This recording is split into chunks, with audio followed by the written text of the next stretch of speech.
भारत माता की, भारत माता की जय जवान, जय जवान। लड़ेंगे, लड़ेंगे।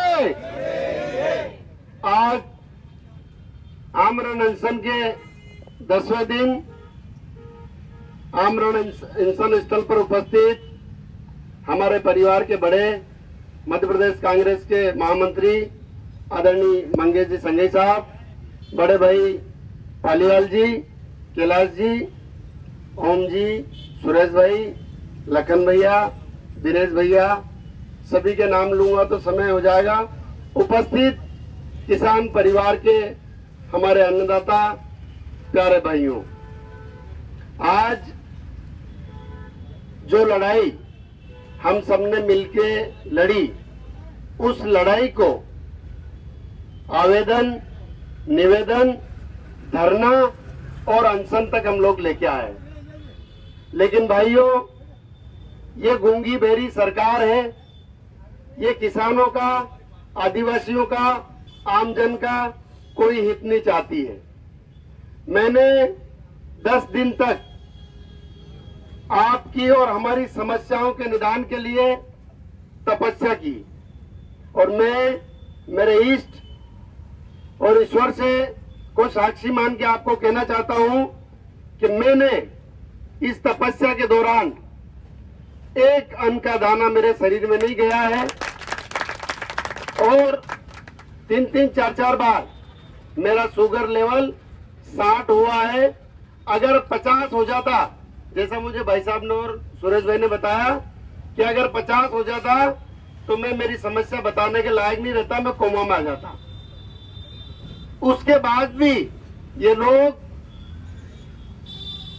रावलीकुड़ी के किसानों की, गौपालकों की, हमारे किमला के आदिवासियों की, विधानसभा क्षेत्र के जो किसान 3-3 पीढ़ियों तक अपनी खेती कर रहे हैं उनकी, ये पटवारी लोग हमारे किसानों के साथ जो भ्रष्टाचार का तांडव मचाए हुए हैं, इन सब समस्याओं को लेकर मैंने 10 दिन तक आप लोगों के लिए तपस्या की है।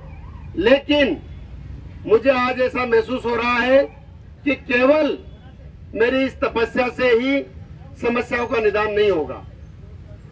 हम सबको मिलके जन जागरण करना होगा। जिन लोगों की लड़ाई हम लड़ रहे हैं, उन लोगों को विश्वास दिलाना होगा कि हम आपकी लड़ाई लड़ रहे हैं, आप हमारे साथ आइए। आज मुझे बड़ा दुख है कि रावलीकुड़ी के अंदर 5000 गोवंश हमारी गौ माताएं मर गई है और ये अपने आप को गौ माता के भक्त बताते हैं, गौ माता के पुजारी बताते हैं।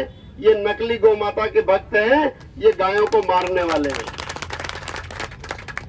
शिमला में आदिवासी परिवारों के लोगों के साथ जो अन्याय अत्याचार हुआ, जिनके रहने के घर नहीं है, जिनको आज भी जमीन का एक दाना, 1 इंच जमीन का टुकड़ा उनके पास नहीं बचा है।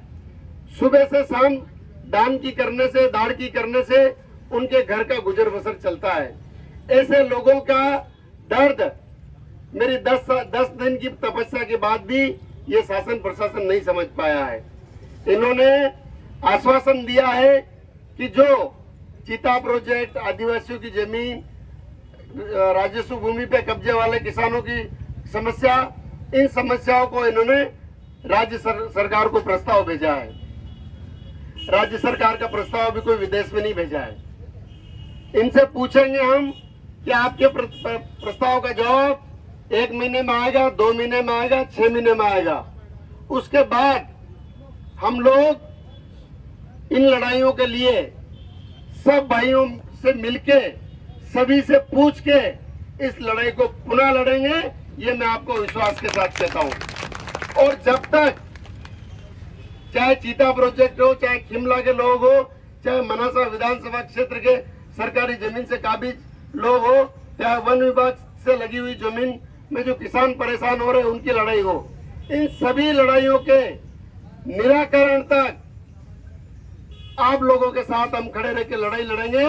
हमारा पूरा परिवार, मंगेश भाई, पालीवाल जी, कैलाश जी, सुरेश भाई, ओम जी, जितना भी हमारे परिवार के, लखन भाई, सभी हमारे परिवार के लोग हैं, हम सब लोग मिलकर आपकी लड़ाई को लड़ाएंगे और अंजाम तक आपको न्याय नहीं मिले तब तक लड़ेंगे।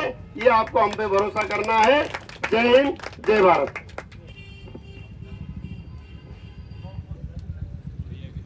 बहुत बहुत धन्यवाद सागर भाई। लेकिन हम सभी भी हृदय की गहराइयों से आपका बहुत बहुत आभार प्रकट करते हैं। मैं तो ये कहता हूँ, धन्य है वो माँ जिसने आप जैसे संघर्षशील युवा को जन्म दिया। आपके इस संघर्ष, इस बलिदान को हमेशा याद रखा जाएगा। हमारे बीच प्रशासन के प्रतिनिधि स्वरूप आदरणीय दामोदर जी, सागर भाई गान,